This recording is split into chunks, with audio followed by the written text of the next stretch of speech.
Imagine for a moment that you're at sea, the scorching sun burning your already scarred skin, the acrid smell of gunpowder soaked into your tattered clothes, your hands, calloused and stained with dried blood, tremble not from fear, but from the adrenaline coursing through your veins as you load another iron shot into the smoking cannon before you.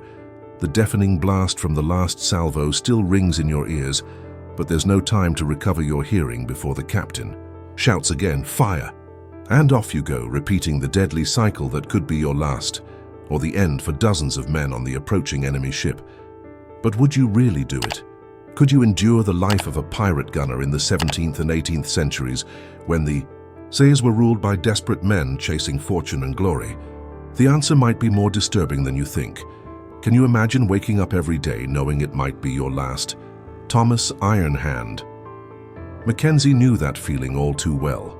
At 19, this young Scotsman became one of the most feared gunners in the Caribbean, serving under the black flag of Captain Bartholomew Roberts. But what no one tells you about the lives of these men is that they didn't wake up thinking about treasure or adventure. They woke up thinking about surviving one more day. Mackenzie, whose nickname came not from a prosthetic, but from the severe burns he suffered while handling faulty gunpowder, started his day at 4 in the morning, not by choice, but because pirate ships operated on strict shifts. The first task? Check if the gunpowder had absorbed moisture overnight. And here's something that might shock you. A sack of damp gunpowder wasn't just useless, it was a death sentence. Why? Because when you're in the middle of a naval battle and pull the cannon's trigger, expecting that familiar explosion that sends the shot hurtling toward the enemy, and instead you hear only a pathetic click, well, you've got about 3 seconds before the opposing ship returns the favor, with a 12-pound cannonball flying at you at 300 meters per second. But Mackenzie had a ritual. Every morning, he chewed a piece of dry leather while inspecting each barrel. Of powder. Why leather? Because by 19, he had already lost 4 teeth from the impact of cannon blasts. The leather helped protect the few he had left when he clenched his jaw during firing. Can you imagine waking up each day, and your first concern is protecting the few teeth you still have in your mouth? Now let's talk about something most people don't understand about a pirate gunner's life. It wasn't just about pointing and shooting. It was a deadly science that demanded knowledge of mathematics, physics, meteorology, and human anatomy. Why anatomy? Because you had to know exactly where to aim to inflict the most damage with the least ammunition. And here's a disturbing fact. The most experienced pirate gunners didn't aim at enemy hulls. They aimed at men. Captain William Hawkeye Morrison, who served as chief gunner under Edward Teach, the infamous Blackbeard, developed a technique he called deck sweep. Instead of using traditional cannonballs, Morrison loaded his cannons with hundreds of small stones, nails, shards of metal, even human bones. When fired, this improvised shot spread like a giant shotgun blast, causing devastating injuries to anyone on the enemy deck. Morrison calculated distance, wind speed, ship tilt, even the sun's position to ensure his shots were lethal. But what impresses me the most, Morrison meticulously recorded the results of each battle in a leather-bound journal. How many men were hit, where they were hit, how long they took to die, and why, to improve his technique for the next battle. Could you keep a detailed journal of how many people you killed today? James Thunder. Hendricks was found dead in a tavern in Port Royal in 1695. He was only 24 years old, but the autopsy, yes, they did autopsies back then, revealed something shocking. His bones weren't broken, they were cracked all over, like glass subjected to constant vibrations. Dr. Samuel Wright, who examined the body, wrote in his report, "The bones of the deceased show microscopic fractures throughout, particularly in the ribs, spine, and skull. It's as if each cannon blast left an invisible mark, accumulating damage until his skeletal structure could no longer bear it." And it wasn't just Hendricks. Wright examined 47 more pirate gunners throughout his career, and all of them showed the same damage pattern. But that wasn't all. Did you know that 73% of pirate gunners developed a condition called thunderhand? It was a progressive paralysis that started at the fingertips and crept up the arms, caused by the constant vibration of cannons and the handling of caustic gunpowder. Mary Blackwood, Yes, there were female pirate gunners, and they were often more brutal than the men. Described the sensation in a letter intercepted by the Royal Navy. It's like 1,000 needles dancing under my skin.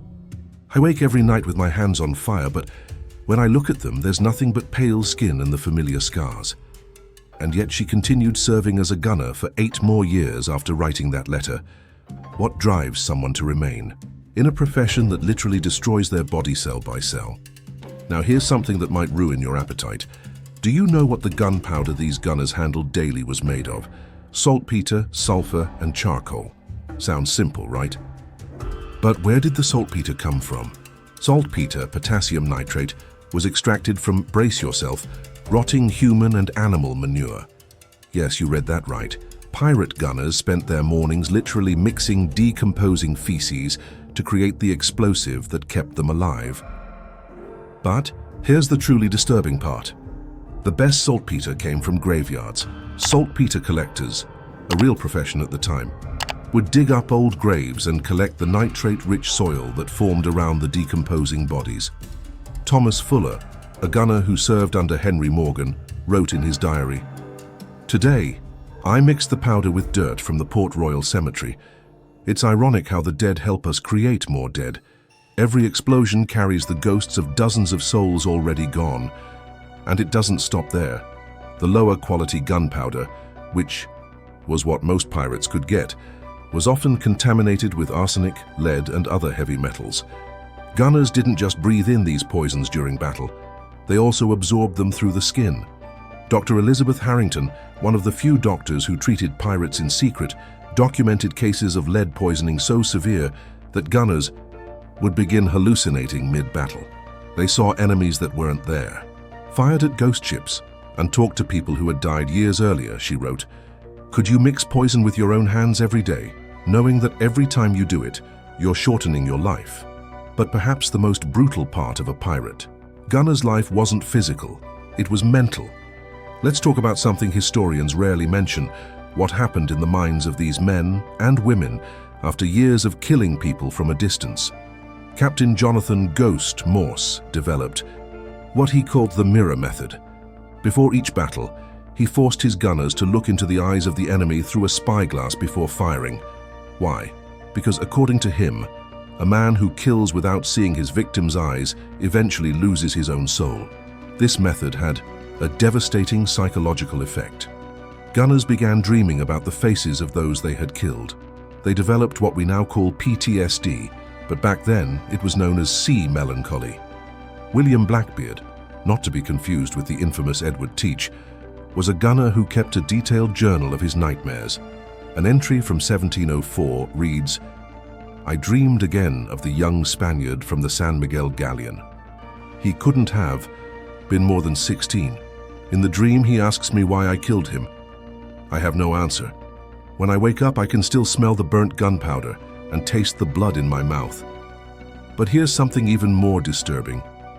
Many gunners developed a condition that doctors of the time called cannon thirst. It was an addiction to firing guns that became as intense as any chemical dependency.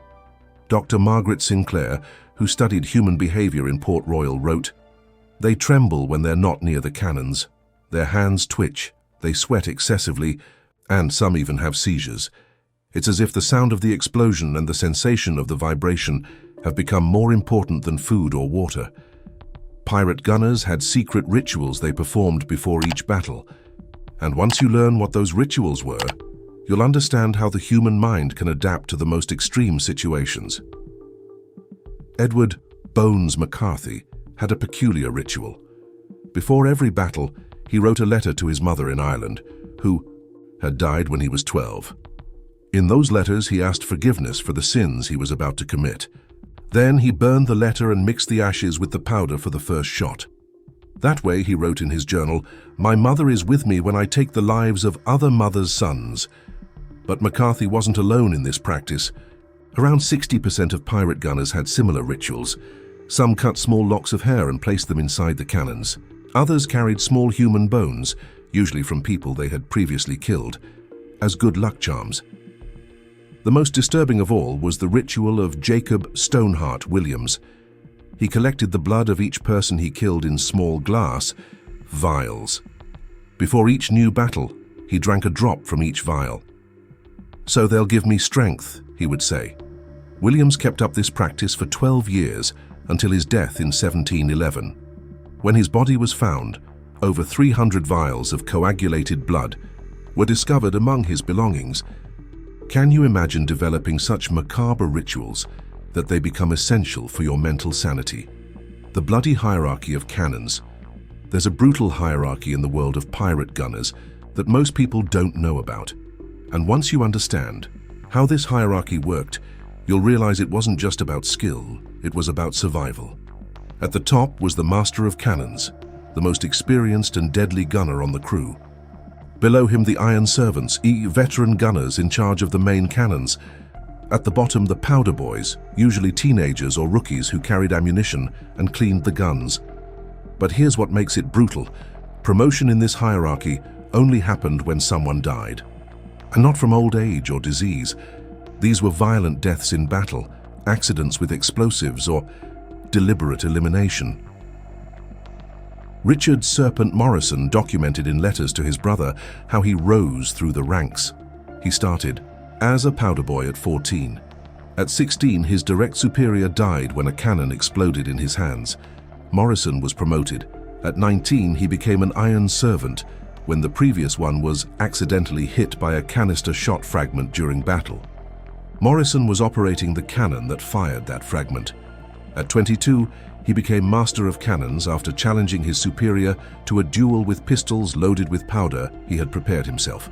The opponent was killed instantly when his weapon exploded in his hand. It was later discovered that Morrison had deliberately sabotaged the powder. "It's not murder," Morrison wrote, "it's evolution. Only the smartest, cruelest, and most desperate survive long enough to tell their stories." The perverse economy of blood. Let's talk about money. Because in the end, that's what drove these men to accept such a brutal life. But the pirate gunner pay system was far more perverse than you might imagine. Gunners didn't receive fixed salaries. They were paid death bonuses, payments based on the number of people they killed and the amount of damage they caused to enemy ships. And there were official accountants who meticulously documented each kill. A 1693 report from the pirate ship Revenge shows that Master Gunner Timothy "Butcher" Phillips received 47 gold coins that month. The document details and confirmed deaths by direct cannon fire, 18 deaths by fragmentation, 6 deaths by fire caused by his shots. Each type of death had a different value. Instant deaths were worth less than slow, agonizing ones because the latter caused more terror among the enemy. Officer deaths were worth more than those of common sailors. And there were special bonuses for children and women, not because pirates were particularly cruel to these groups, but because their deaths usually caused the enemy to surrender more quickly. Phillips kept a detailed journal of his earnings. One entry from September 1693 read, "Today I received 12 extra coins for the death of the Spanish captain's wife. She was pregnant. The accountant said that counts as 2 deaths. I don't know how I feel about it, but the coins will buy enough rum to make me forget." But here is the most sinister part. Gunners often sabotaged each other to steal death credits. If a less experienced gunner made a perfect shot, a veteran might claim that it was actually his cannon that caused the kill. This led to the development of a signature system. Each gunner marked their cannonballs in a unique way to prove which kills were theirs. Some marks were engraved symbols on the metal. Others were more organic. Jonathan Redmark Santiago mixed his own blood with the gunpowder for every shot. When the bodies were examined after battle, those killed by his cannons had distinct red marks around their wounds. Now I'm going to tell you something that will shock you about the medical knowledge these gunners developed. Because when you spend years studying the most effective ways to kill people, you inevitably learn a lot about human anatomy. In 2003, Dr. Patricia Lowther discovered an 18th century manuscript that completely changed our understanding of pirates. It was a detailed medical manual written by Robert Dr. Death Pemberton, a pirate gunner who had studied medicine at the University of Edinburgh before becoming a pirate. The manuscript contained precise anatomical diagrams showing exactly where to aim to cause different types of death. But the most impressive part was the section on battlefield medicine, advanced techniques to keep wounded gunners functional during prolonged combat. Pemberton developed methods to amputate limbs in under 2 minutes, techniques for cauterizing, wounds using hot gunpowder, and even procedures to remove metal fragments from eyes without causing permanent blindness. "A dead gunner is useless," he wrote, "but a wounded gunner who can still pull a trigger is worth 10 whole men the way." Manuscript documents specific cases. In a battle against a Spanish galleon in 1701, a gunner named Dennis Murphy had his right arm torn off by a cannon fragment. Pemberton amputated the remaining arm, cauterized the wound, and fashioned a rudimentary prosthetic that allowed Murphy to continue loading cannons with his left arm. Murphy kept fighting for another 6 hours until the battle ended. He survived and continued serving as a gunner for another 9 years. But perhaps the most disturbing case documented by Pemberton is that of Samuel "Iron Eyes" Crawford. During a battle, Crawford was hit in the face by fragments that destroyed both of his eyes. Pemberton removed the ocular debris and inserted small polished metal spheres in their place. Crawford never regained his vision, but the metal spheres reflected light in such a way that he could detect motion and shadows. More importantly, his terrifying appearance became a devastating psychological weapon against enemies. When the Spaniards saw Crawford approaching the cannons with those metal eyes gleaming in the sun, Pemberton wrote, "Many threw themselves into the sea before we even fired the first shot." There's an aspect of pirate artillery that remained secret for centuries, until documents were discovered in 1987 in the archives of the British Royal Navy. It involves chemical modifications, gunners made to gunpowder, to create specific psychological effects on enemies.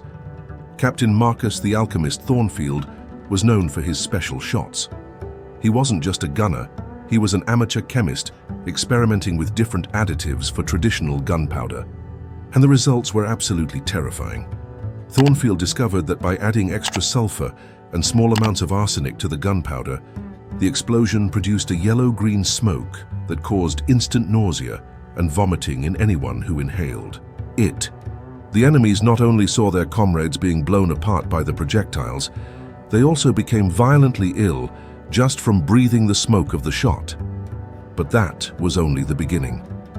Thornfield also experimented with organic additives. He collected human fat from the bodies of dead enemies and mixed it with gunpowder.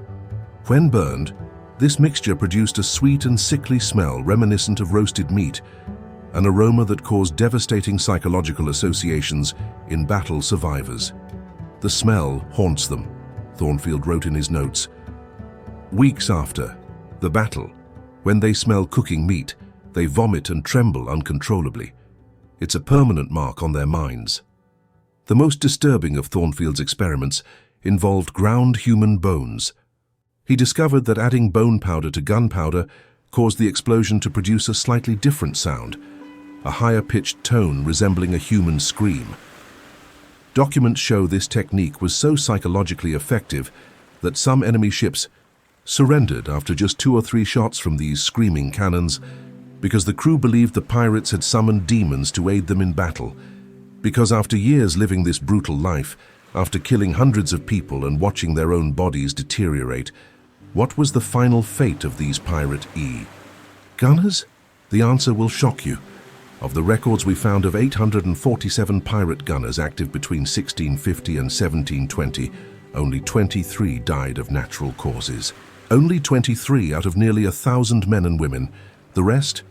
412 died in naval battles, 187 died in explosive accidents, 94 were executed by colonial governments, 78 died from heavy metal poisoning from the gunpowder, 53 committed suicide.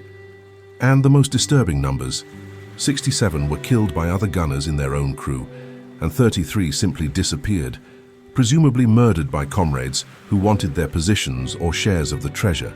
Thomas Mackenzie, that young Scotsman, we mentioned at the beginning of this story, had a particularly brutal end. After 8 years as a gunner, his hands were so damaged by thunderhand that he could barely hold objects. His body was deteriorated by the poisons in the gunpowder. His nightmares were so intense he hadn't slept for months. In his last journal, dated March 15, 1706, He wrote, "I can no longer see the faces of those I killed without also seeing my own reflection among them. Perhaps it has always been this way. Perhaps we have all been ghosts since the very first shot." Mackenzie was found dead 3 days later, with a pistol shot to the head, officially recorded as suicide. But evidence suggests he was executed by other gunners who feared his mental state could compromise the crew's safety during battles. So, back to the original question. Could you survive living as a pirate gunner?